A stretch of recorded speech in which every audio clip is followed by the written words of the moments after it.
Everybody, it's your boy Charles in this world, checking in with you guys. Listen, I wanted to play an excerpt from the book Original Gangster. This untold story of Dr. Dre, Eazy, and Ice Cube, Tupac, and the birth of West Coast rap. It's written by Ben Westhoff. Let's go ahead and check it out, guys. Give me a thumbs up button. Let's go ahead and get into it. Eazy didn't want Ruthless to be known for just gangster rap. He toyed with the ideas of a sub-label dedicated to children's music, and even made a song himself with Guns N' Roses, though it never saw the light of day. Curiosity was one of his defining traits. Eazy was fascinated by Judaism, for one. He'd stuck with Jerry Heller despite countless anti-Semitic insults, and at his nephew Terry Heller's grandfather's funeral, Eazy wore a yarmulke. Tracy Jarnigan was Jewish, and said the faith was very prevalent in her relationship with Eazy. He even signed a group called Blood of Abraham, a pair of early 20-something Jewish kids from the Valley.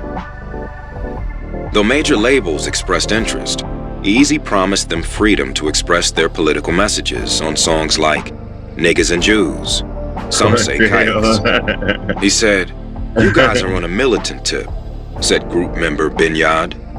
"You can talk That thumbs up button, guys. Maybe hit that thumbs up button. whatever shit you fucking want." Eazy was also fond of Mexican-American culture, which he called the sleeping giant.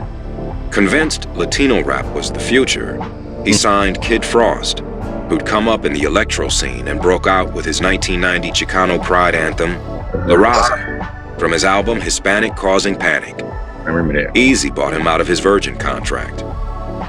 Kid Frost was already a legend, but Eazy also befriended a South Central gangbanger named Gilbert Izquierdo, known as Toker. He and his friends weren't impressed with early Latino rappers, and as the group Brownside, made hardcore rhymes describing their real lives in their neighborhoods. They even self-financed with street money, following Eazy's template. One 1994 afternoon, the whole crew arrived at the Ruthless offices. They were a dozen or more, rappers and neighborhood associates alike, with names like Danger and Trigger, and hairnets and Pendletons buttoned at the top. They rolled up in Chevy lowriders, hardtops, and convertibles, even a station wagon. Eazy couldn't believe the fleet. "Whose cars are those outside?" Eazy said, by way of hello. "That's our shit," said Toker. "Those motherfuckers are nice," Eazy continued. "You want to sell them?" Toker declined, but let him hit the switches on his 61 Impala hardtop. He made it hop like a pro.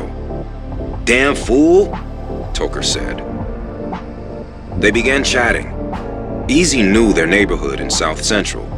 He was involved with a woman from the 20s streets, he said, adding that she'd even talked up their affiliated gang, East Side Trace.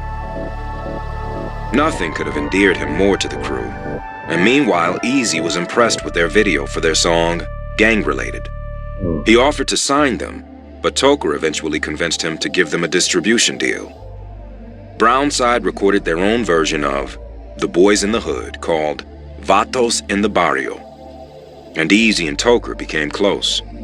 When Eazy recorded his first safety PSA, Toker recorded a Spanish language version. Eazy liked Toker for his generosity, and because he helped him feel close to the streets. The Brownside crew indeed remained in the thick of things. Danger was later murdered, and not long after linking with Ruthless, Toker fought a murder charge himself. He was found guilty and agreed to be sent back to Mexico, where he hadn't lived since childhood. But his sentence was overturned on appeal, and he and Brownside today continue to make music in Los Angeles. Of all the new Ruthless acts, one was poised for a huge breakout. Bone Thugs and Harmony, a wholly original quintet that included a pair of brothers and a cousin, whose members came out of desperate circumstances. As he later explained on the show, America's Most Wanted, Busy Bone was abducted as a child and worked at a dope house during his teen years. They exquisitely layered their parts and varied their tempos, switching back and forth between singing and lightning-fast rapping, a style learned because they spent so much time together that they all memorized each other's parts, creating an unprecedented new sound. It just started to sound like we were harmonizing, Crazy Bone told me. And people started telling us, y'all sound like the Rapping Temptations. Originally called Bone Enterprise, and then just Bone. They came out to LA on something of a whim.